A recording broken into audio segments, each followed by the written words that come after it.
Oreb.com. Shalom, peuple de Dieu, que le Seigneur vous bénisse. Encore votre serviteur, le prophète Élie Noël, pour véritablement vous entretenir sur la continuité de notre thème, les 3 grandes stratégies que le diable utilise pour tuer la créature de Dieu. Alléluia. Et c'est pour ce fait que nous allons prendre notre Bible encore dans le livre de Matthieu, le chapitre 4, les versets 5 à 7. Et il dit ceci. Le diable le transporta dans la ville sainte, le plaça sur le haut du temple et lui dit, si tu es le Fils de Dieu, jette-toi en bas, car il est écrit, il ordonnera l'ordre à ses anges à ton sujet, et ils te porteront sur les mains, de peur que ton pied ne heurte contre une pierre. Le verset 7 maintenant nous dit ceci. Jésus lui dit, il est écrit, tu ne tenteras point le Seigneur ton Dieu. Alléluia. Et nous voici encore dans véritablement ce thème qui est glorieusement glorieux, si je peux interpréter comme cela. Et le thème que je voudrais véritablement intituler sur ce message en ce jour est ceci. La stupidité des hommes. C'est un peu comique. La stupidité des hommes. La stupidité, qu'est-ce que c'est que la stupidité?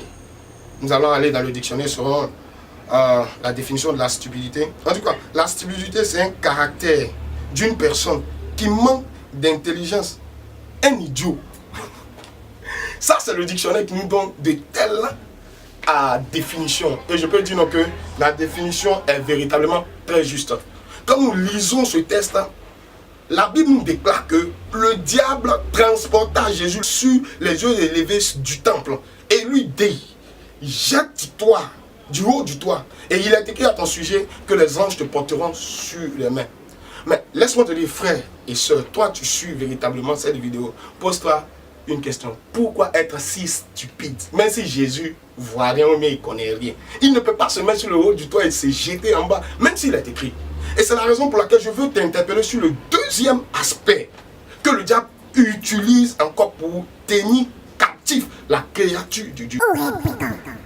Ça veut dire donc quoi? L'esprit de la stupidité nous amène à poser des actes sans intelligence. Excusez-moi du terme, mais c'est comme cela que je veux l'employer, sans intelligence. De fait, à être dans une position ambiguë, de tel à être en contradiction avec Dieu. Et vous savez une chose, c'est que le diable t'amènera à poser comme action, te poussera à ce que Dieu enlève sa main sur ta vie pour que lui, il ait accès à agir dans ta vie. Donc la stupidité des hommes, aujourd'hui, on ne passe que le temps à légaliser, excusez-moi encore du terme, du n'importe quoi. Et on dit non que cela est juste de le légaliser et d'accepter ce qui n'est pas dans la logique normale. Mais entre nous, toi, frère et soeur, quand tu vois ça, est-ce que c'est normal? Si ce n'est pas l'état de la stupidité que l'ennemi met dans la vie des hommes, tout simplement, je te dis frère et soeur, tout simplement pour nous dériver de la voie de Dieu, afin que nous puissions aller en enfer avec lui, le diable. Parce que le but, je vais vous dire que le but de l'enfer n'est pas créé pour l'homme, ni la créature de Dieu. Le but de l'enfer est créé pour Satan et ses démons.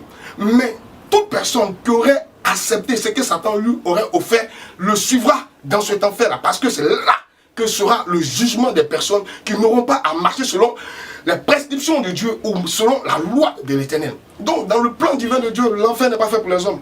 Donc, dis-toi que tout ce que Satan t'offre là, c'est par un prix. C'est que tu l'accompagnes en enfer, tout simplement. Et quelle stupidité des hommes!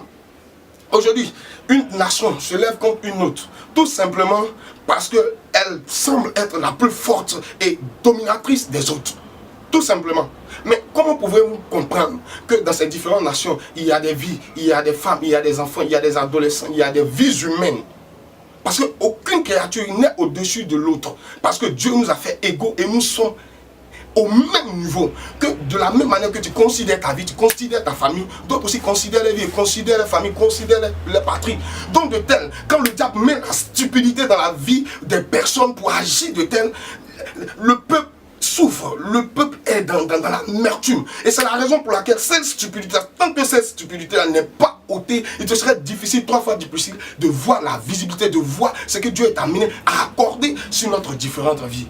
La stupidité a fait tellement de dégâts dans ce monde, dans des différentes guerres. On ne peut pas faire l'historique des différentes guerres. Mais ce n'est que de la stupidité. Si tu vois ton semblable, que tu aimes comme toi-même, selon Dieu, car il dit Christ a tant aimé le monde qu'il a donné son Fils unique, afin que quiconque croit en lui ne périsse pas, mais qui ait la vie éternelle. Sous-entend que tu dois aimer ton prochain comme toi-même. Donc tu ne dois pas prendre une position ambiguë, de le mettre dans une position adéquate, ou le priver, ou l'enlever la vie, parce que tu n'as pas droit d'ôter la vie de ton prochain. Tu n'as pas droit d'ôter la vie de ton voisin. Tu n'as pas droit d'ôter la vie de qui que ce soit. Cette stupidité a détruit notre monde. Où allons-nous avec l'état de la stupidité que l'ennemi enclave de notre vie? Où allons-nous avec l'état de la stupidité que l'ennemi enclave avec notre vie? C'est pourquoi je veux t'interpeller. Si tu es tenu captif par une situation ambiguë, si tu es tenu captif par un esprit de stupidité, nous te prions de te réveiller, de donner ta vie au Seigneur Jésus. Parce que tout est permis, mais tout n'est pas utile. On se dit aujourd'hui, eh bien, je veux me mettre à l'aise, je veux vivre, je veux faire ce qui me semble bon. Eh bien, c'est ma vie, c'est pas ta vie. Laisse-moi te dire, ta vie ne t'appartient pas. Selon la Bible, dans le livre de Genèse, il est dit donc que Dieu souffle dans les narines de l'homme. En ce moment, l'homme devient un être vivant. Ce qui sous-entend que Dieu a une part avec toi. Dieu a quelque chose en toi. Et c'est la raison pour laquelle, si ton esprit te pousse à la stupidité, tu dis non. Moi, je ne veux pas être stupide. Et c'est la raison pour laquelle nous allons prendre le livre de Psaume 91, le verset 10, plutôt le verset 11, au verset 16. Il dit ceci. Car il ordonnera à tes anges de te garder dans toutes tes voies. C'est le même chapitre. Et c'est la même parole que le diable a utilisée pour tenter Jésus. Le verset 12, ils te porteront sur les mains, de peur que ton pied ne heurte contre une pierre. Et tu marcheras sur le lion et l'aspic. Et tu fouleras le lionceau et le dragon. En fait, cet aspect-là, il a déformé la lue de la parole. Ça veut dire que le diable est un tentateur. Le diable est un usurpateur. C'est la raison pour laquelle je veux te dire, quoi qu'il en soit et quoi qu'il arrive, je te prie d'accepter le Seigneur comme ton Seigneur et ton Sauveur.